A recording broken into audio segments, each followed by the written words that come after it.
It doesn't matter to us what the solution is.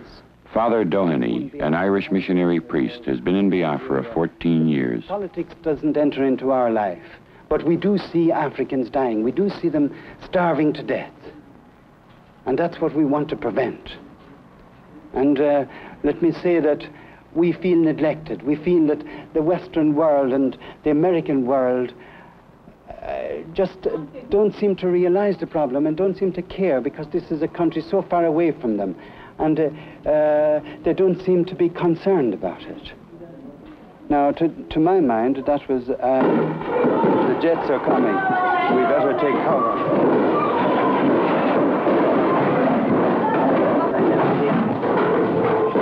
Under the table to cover.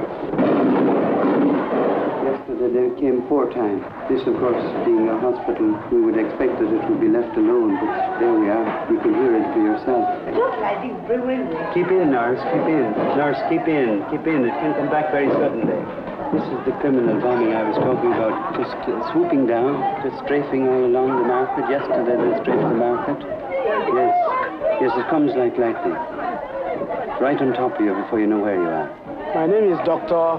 Adi, ADI.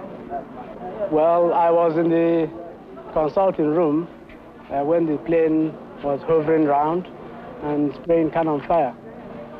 But a lot of casualties came from the marketplace and the police station and the roadside. Among the dead is a little infant with the whole of the chest and belly gushing out.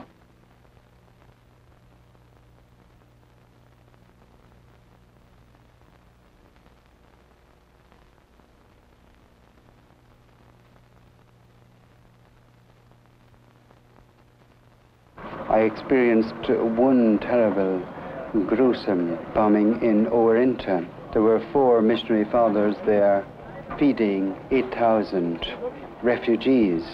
It was about 11 o'clock in the morning. It was a bright day. Suddenly a MiG came down to about 200 or 300 feet and roared over us. The 8,000 people spread in panic. We thought that everything was over, that the bomber or the pilot had seen that it was a civilian target and that it was just women and children being fed. He could not but have seen it. But the plane circled round, came back on the same route, threw one bomb on the marketplace, a second bomb at the edge of the compound, and a third bomb right in the center of the feeding. The Biafrans believe that they are going to be exterminated, that they're convinced of genocide. They believe it, absolutely, that if they don't fight and don't keep fighting to a finish, that they're going to be massacred. And they will quote instances like the massacre of the 30,000 in the north, the massacres in Asaba, where 700 civilians were lined up and shot. And they will quote all these instances for you, and they use these as proofs that they are going to be exterminated. Captain George O'Farry, 25 years old, a librarian, has just been released from Queen Elizabeth Hospital. His wounds from a sniper's rifle are barely healed. I underwent 3 operations for the past 2 months and 10 days I've been here. And I just got my discharge paper this morning after the air raid. I never had it so bad. I don't think I ever had it so bad. I was just down. When the crisis started, we were forced to come back. The younger men were called in to get set for action if Nigeria wanted it. So, just like most other Biafrans, I gave up myself for the nation. And here am I. The war is not over yet. I've got to fight until either I'm dead or the Nigeria gives up or we win the war. That's all. I joined the army to defend my nation. You can be sure I'm not going to rest until it's done. Well, we have no choice but to fight back. You can be sure that none of the soldiers around, none of them is forced into the army. So they all joined the army because they want to defend the nation. They want to defend Biafra. So none of them is forced. They joined it because they know our cause is justified. So I believe they have the same opinion. If they were forced, it would be a different case. But in this case, everybody volunteered to fight. I believe they all knew that we have a just cause and that the only way to survive is to fight. They don't care if they die, so long as the people behind them live. I'm getting better. After my wound, I will go back. Even Biafran survive, I die in the front. I will be okay. I'm fighting for the freedom of Biafra, because I know what I'm fighting for the war of survival. Why you delay? Come and save your nation. Why you delay? Come and save your nation. Why you delay? Come and save your nation. There is a now. Why you delay? Why you delay? Come and save your nation. Why you delay? Come and save your nation. Why you delay? Come and save your nation. Personally, as a man, as a Biafran, it means one thing to me. Survival. If we lose it, you can be sure nobody in Biafra is going to exist. That's why I say it means survival. Kwashiorkor, a disease associated with advanced malnutrition, reddens the hair and spreads sores over the flesh. The children appear to be badly burned. The only cause is a lack of protein food. Hundreds of thousands suffer the disease, but few find a cure. I'm a nutritional advisor on nutrition and child welfare. My main work here is really to train National Red Cross workers on how to detect and how to treat kwashiorkor and malnutrition. She is practically desperate.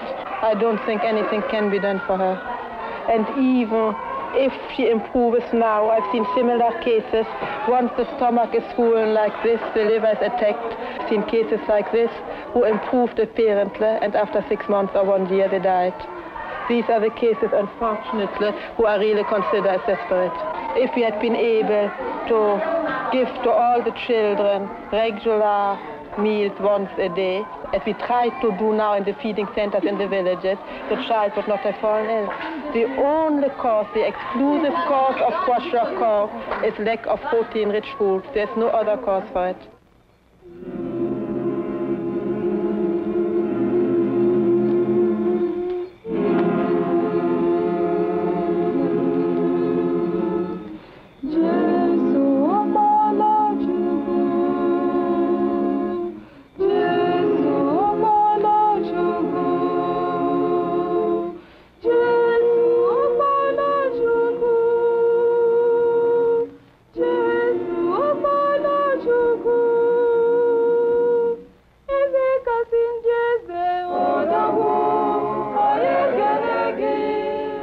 So this could have been prevented easily by having sufficient food to give to the children.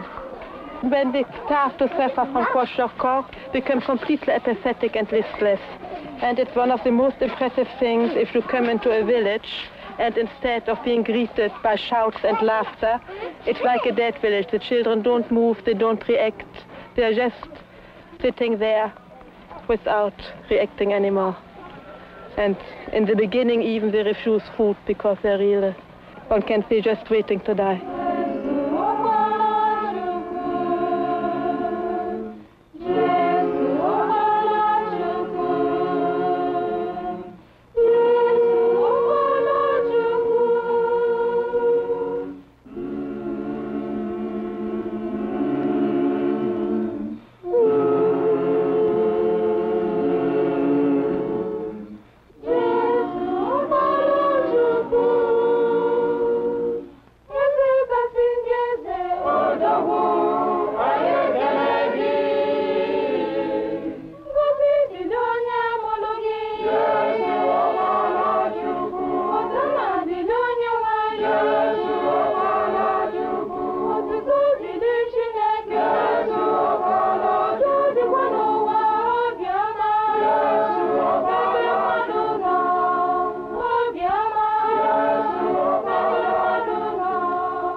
We don't mind where we get the food. We'd beg, borrow, or steal food at the moment in order to feed those suffering people. They have suffered incredibly over the last 12 months. Incredibly. In the morning, that is when we started these feeding stations, we fed the children during the day. And the Nigerians took advantage of this and always bombed feeding stations. And these children, while queuing and waiting for food, met their death. And because of this, we reverted now to feeding them very early in the mornings. Earl Rowe, a former professor of journalism at the University of Nigeria, now directs the distribution of relief supplies. We feed every morning between 6 and 9 to prevent having large collections of people during the possible time that we might have an air raid by the enemy. We feed about 1,500 to 2,000 daily here, women and children, kwashiorkor cases. The fact that we are never able to give more than 1 meal a day, whether it's in the feeding center, even here to our own store staff, even the wounded soldiers that we are trying to assist, no more than 1 meal a day because there isn't enough. And there are a lot of people who aren't even getting a meal a day now. So we're a long, long way from enough.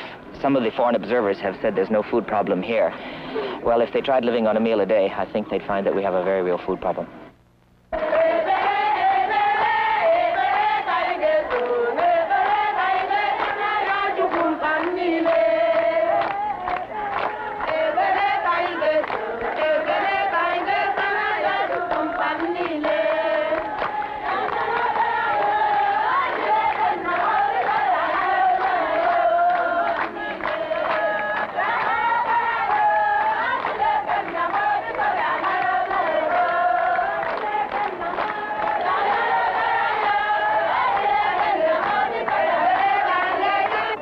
Find that the death rate is greatest amongst the children and the very old, the very aged. They're weak, and when their diet is inadequate and the food is insufficient, they're the ones we lose first. Yes, on the other hand, you've got to keep feeding the children. They're in their growing years. If the food situation doesn't improve, we'll lose more of our older people, the grandfathers and grandmothers and the little ones.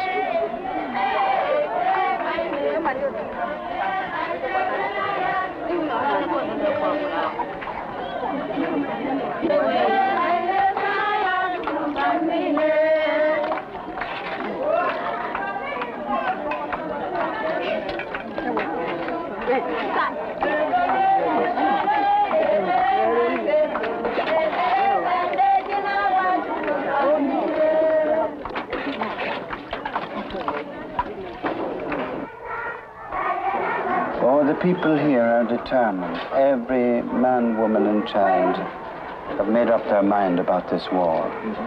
Even the children. You hear them, they have that determination.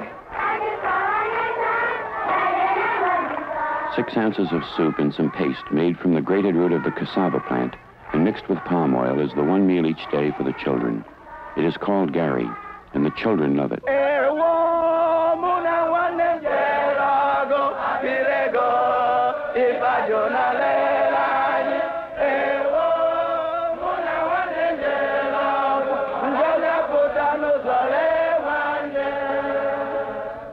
Guinea, Kanganyuno, Biafra.